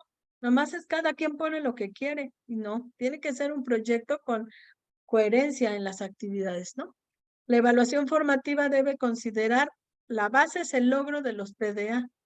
Sí, o sea, lo que voy a evaluar es si el alumno está aprendiendo, no si entregó, no si cumplió con el producto. Entonces necesitamos promover esa autoevaluación, coevaluación, heteroevaluación, retroalimentación, acompañamiento continuo, usar instrumentos. Me sirven las rúbricas, me sirven las listas de cotejo, pero ¿qué rúbricas y qué listas de cotejo? O sea, si por ejemplo voy a usar una rúbrica para evaluar una exposición de equipo y en la rúbrica pongo que si trajeron material de apoyo, que si hablaron con seguridad, que si el tono de voz fue el adecuado, pues estoy con cuestiones de forma, no de fondo. Necesito ver los PDA, qué es lo que quiero que logren, y lo van a demostrar en esa exposición, y con ellos puedo construir la rúbrica, pues para que sepan qué es lo que se pretende evaluar, ¿no? Los recursos son los medios o materiales para realizar las actividades, ¿no? Entonces, bueno, con esto termino la exposición, pero quiero mostrarles un ejemplo con el uso de los libros. O sea, yo me voy a los libros. Por ejemplo, tengo nuestro libro de proyectos. Yo tengo un problema en la comunidad que identifico. En la comunidad asisten alumnos a mi escuela que viven en Santa María Ajoloapan. Santa María Ajoloapan es una comunidad en donde, ¿por qué se llama así de entrada? Pues por los ajolotes. Y ahí hacen cultivo de ajolote. Entonces, el ajolote es un animal en peligro de extinción. Y tenemos, además, el nuevo aeropuerto, que es el Felipe Ángeles, el AIFA, y que cambió el panorama total de la ciudad. Ahora hay Mexibús, transporte, vialidades, muchos semáforos, mucha gente, están creciendo los fraccionamientos, ya están poniendo las naves industriales ahora que cambiaron para allá toda la flota de carga, de los aviones de carga, todos se fueron para allá, entonces pues están construyendo y construyendo y construyendo, ¿ok? Entonces hay varias preocupaciones en torno al medio ambiente. De hecho, yo me pongo a investigar con respecto a esto e identifico, por ejemplo, déjenme les comparto aquí, identifico, por ejemplo, esta cuestión de la UNAM, está trabajando un hábitat temporal para los ajolotes en peligro, y que se trabaja esto del ajolote como una especie en peligro de extinción, los humedales de Xochimilco y toda esta información que se tiene aquí acerca de los ajolotes, ¿sí? Los albergues, cómo se pueden estudiar y cómo se pueden vincular. Encuentro estas cuestiones de reproducción del ajolote, que es el ajolote, que son nativos de Norteamérica y son endémicos de México, como el ajolote mexicano, que además hay varias especies, aunque también hay unas en Estados Unidos y Canadá, ¿sí? Y poseen peculiaridades que lo hacen animales únicos, especiales. Entonces aquí se habla de la reproducción del ajolote, ¿no? ¿Sí? Y entonces encuentro todo este tipo de cosas. Está el Museo del Ajolote. Y ahí tengo Santa María Ajolote. Y entonces me voy a mis libros de proyecto. O sea, yo tengo identificado una situación que puede ser situación problema, que es a nivel mundial la extinción del ajolote.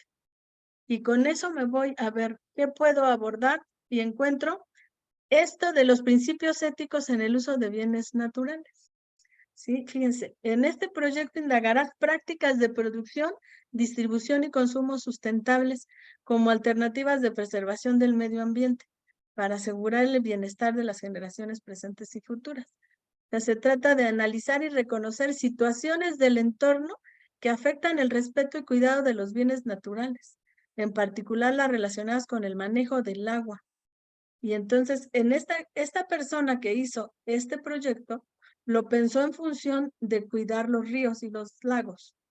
Y empieza con un texto que habla acerca de si es válido consumir bienes o realizar prácticas de producción para obtener riqueza material o desarrollo, como pasó con el aeropuerto, pese a que degraden el ambiente y provoquen daños.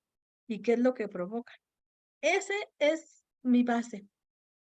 Y entonces el anclaje de mi proyecto está en saberes y pensamiento científico.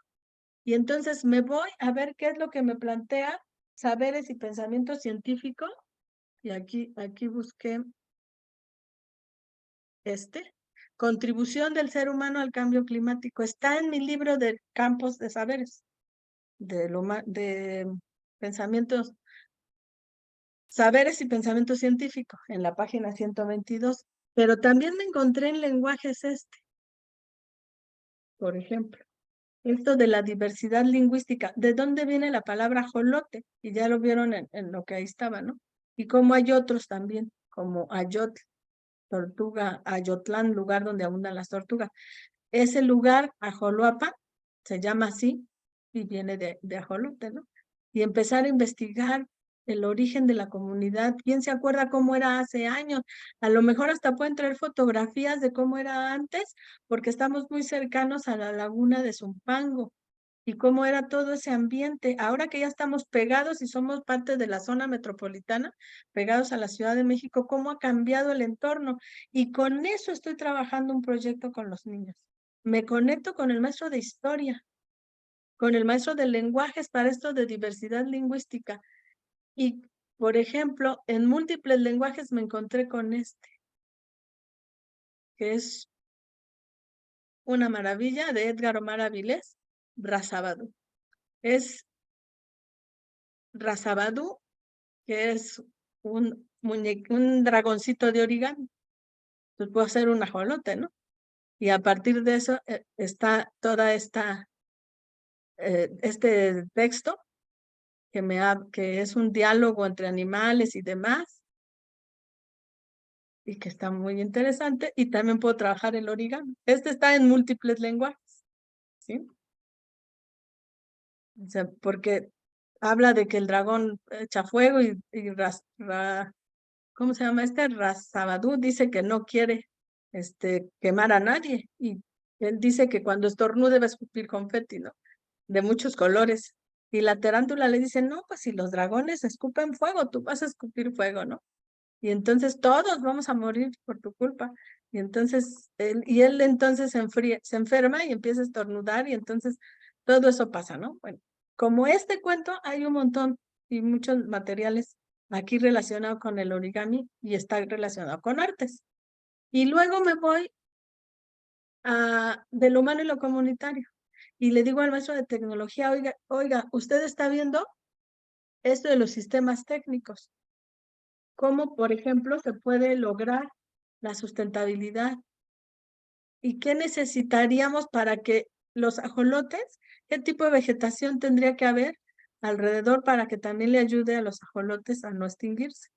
Y entonces se puede trabajar eso y se puede trabajar ética, naturaleza y sociedades. Se puede trabajar con de los problemas del medio ambiente, la contribución de la ética en las prácticas para generar alternativas de desarrollo sustentable. Entonces yo ya ocupé los materiales, ya vi qué proyecto puedo hacer, tengo ahí la información, tengo internet para poder buscar esta información sobre el ajolote y con eso puedo armar un proyecto. Y ya veo a quién invito. Si el maestro de artes me dice, no, no sabes qué, esto yo ya lo había pensado, pero lo voy a ocupar para otra cosa, ok, no lo ocupamos para eso. ¿Está bien? Me quedo nada más con los que digan que sí. Con uno que me diga que sí, ya trabajé la interdisciplina. ¿Ok? Bueno, eso es lo que les puedo compartir el día de hoy. Ahora charlemos un ratito. Doctora Erendira, déjeme comentarle que está con nosotros maestros del estado de Guanajuato, del estado de México, de San Luis Potosí, de Nuevo León, cosa que les agradecemos muchísimo. Y bueno, pues yo sí quisiera resaltar aquí conjuntamente con los maestros que el modelo nos ha retado y nos va a seguir retando mucho, porque es cambiar la manera de ver que la escuela, si bien tiene un plan, tiene una serie de contenidos, tiene una serie de materiales, es la realidad del niño la que tiene que llegar a la escuela para que a partir de ahí el chico aprenda sobre situaciones que verdaderamente vive. Y a partir de ahí aprenda a expresarse, aprenda a narrar, aprenda a resolver situaciones. Es un cambio importante. Y ya lo decía la doctora Erendira, que tiene que ver con aprender a trabajar en equipo, aprender que en todos lados siempre habrá soluciones para lo que nos planteamos, y es ver el proceso de aprendizaje de una manera diferente. También nos ha dado una enorme cantidad de problematizaciones y cómo los proyectos se van articulando y se van vinculando. Y por otro lado, nos ha hecho un repaso maravilloso de los elementos, los componentes de lo que es este modelo Plan 2022 y los enfoques de la nueva escuela mexicana. Y la doctora nos invita a charlar. Normalmente, doctora Erendira, este espacio, pues es un espacio de 1 hora, pero quiero dar la palabra para que nos ayude a concluir al maestro Apolonio Valdés. Maestro Apolonio, tiene usted la mano levantada. Y el video está desde allá cerrado. Ok. Porque se No me puede subió. abrirlo, dice. No Porque se puede me abrir subió. su video. Ok, no te No, preocupes, aunque no te veamos, sí te oímos. Bueno, es que se me subió Robertita, una chihuahueña que tengo en ese rato y me pagaron allá el video. Qué bueno, muchas gracias. Nada más agradecerle a la invitación del Grupo Loga desde marzo del 2021, 2022. Tengo por ahí acompañándolos en algunos eventos. A la doctora Erendira Piñón Áviles, pues muchas gracias por su aportación. Realmente lo que necesitamos los maestros es meternos a los libros, leerlos, discutirlos, analizarlos, reflexionarlos. Yo les digo a los compañeros, hay que crear redes académicas, así nos los pide el artículo 95 de la Ley General de Educación. Hay que implementar redes académicas para discutir estos temas sin miedo y sin nada. Entonces yo creo que en las escuelas, en esos consejos técnicos fue un parámetro, porque hubo quienes no tocaron el tema de la interdisciplina en la nueva escuela mexicana, lo que viene en el fascículo 4, y hubo quienes de plano no revisaron el tema bueno, lo del fascículo 1, la página 15. Ok, gracias. El fascículo 1, la página 15, está muy concreto ahí sobre el diagnóstico socioeducativo, que es permanente durante todo el ciclo escolar. No termina en agosto y no termina en septiembre. Esto es dinámico.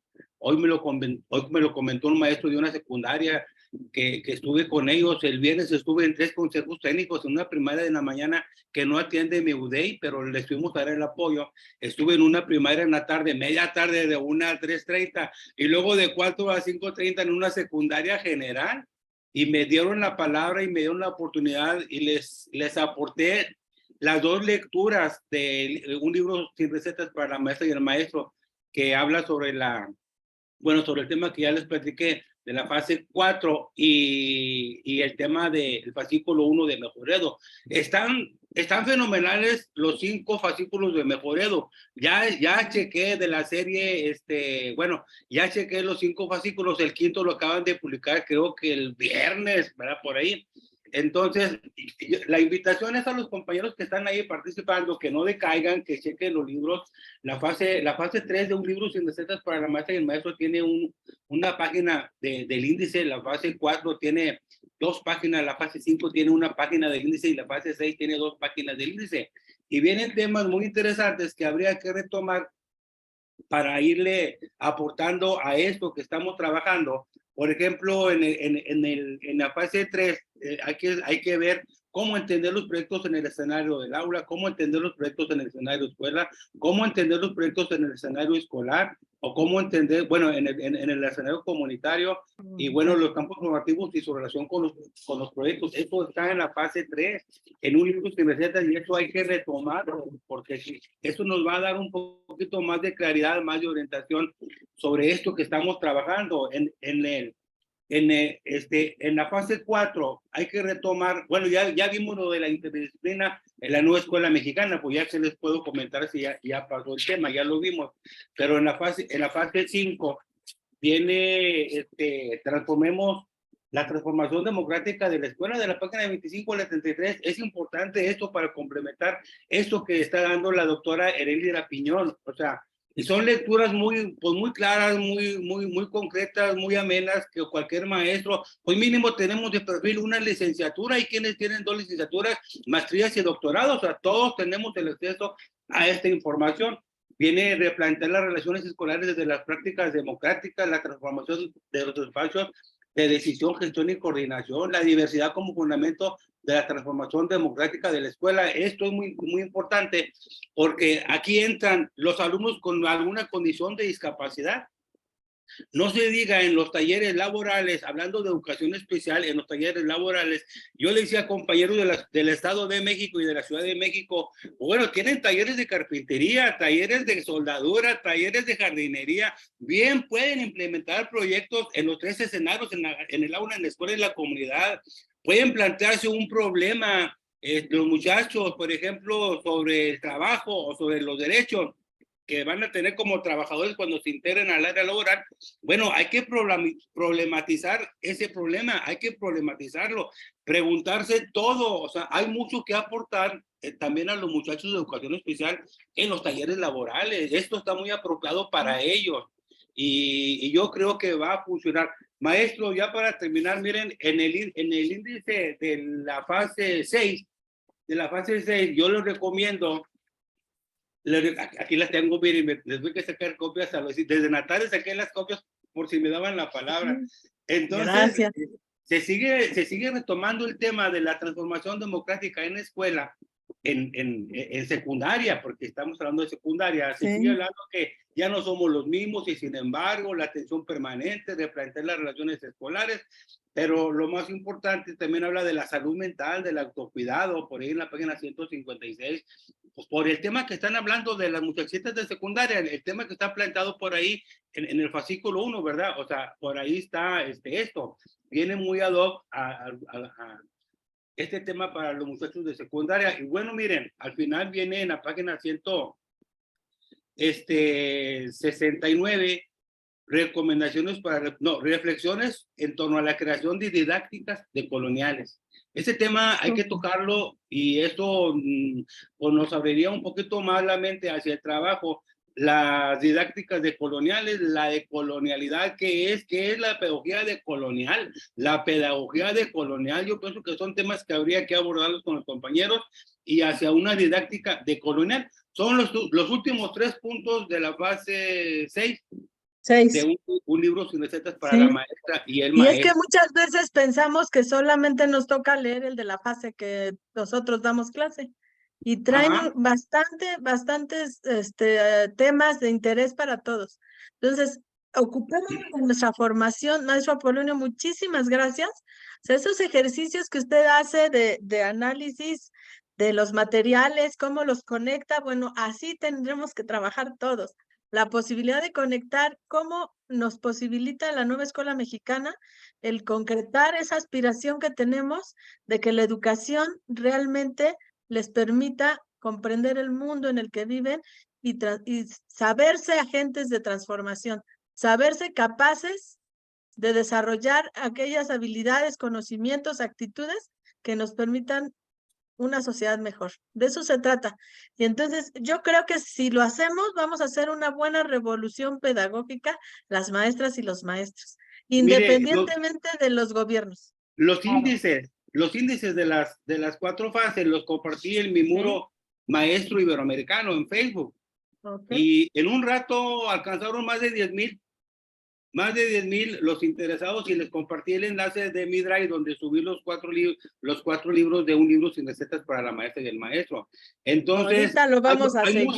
Hay mucha necesidad en el magisterio y hay que seguirlo motivando porque la nueva escuela mexicana en algunas escuelas no nació, compraron planeaciones y las editoriales están haciendo sus ventas. Entonces, este 29 de septiembre fue un parámetro y hay un riesgo por ahí de regresar a las inercias del sistema y no es justo porque entonces quedaron 4 de agosto de 2022 a la fecha que dejaríamos tirados 4 talleres intensivos, 8 fases, 8 consejos técnicos ordinarios y esta primera de septiembre. Y no debemos de dejar caer, no debemos de dejar caer la nueva escuela mexicana. Hay que apostarle y hay que aportarle.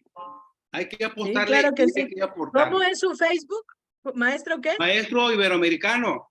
Maestro Iberoamericano. Lo vamos a seguir. Cuando subimos los primeros libros de febrero que estaban escaneados de primero y segundo grado, compartí las imágenes de las portadas y la liga. En 23 horas, 104,000 personas ya habían accedido a la publicación. Esa era la necesidad del maestro a nivel nacional. 104,000 personas ya habían accedido a la publicación en 23 horas. También me gustan como Apolonio. Maestro Apolonio, yo creo que todos los profesores debemos de tener nuestro canal de Facebook, nuestros WhatsApp, nuestras redes sociales y compartir con los demás compañeros nuestras producciones, nuestros comentarios, nuestras reflexiones, lo que vamos encontrando. Ese es verdaderamente el trabajo entre pares. Yo quiero agradecer. Maestra, de hecho, los 2 temas que vimos, el de Mejoredo y el de la fase 4, yo hice un video explicando cada uno de esos temas. Ahí están en mi muro de Facebook, Apolonio Valdés Magallán, y en mi grupo Maestro Iberoamericano, y también en mi canal de YouTube. Muchas gracias a todos. Buenas tardes, saludos, gracias por todo. Al contrario, gracias a todos, doctora Herendia, muchísimas gracias. Nos deja una gran apertura para el mes de octubre. Gracias a todos. Un abrazo fuerte. Hasta luego. Gracias Hasta a todas y a luego. todos. Adiós.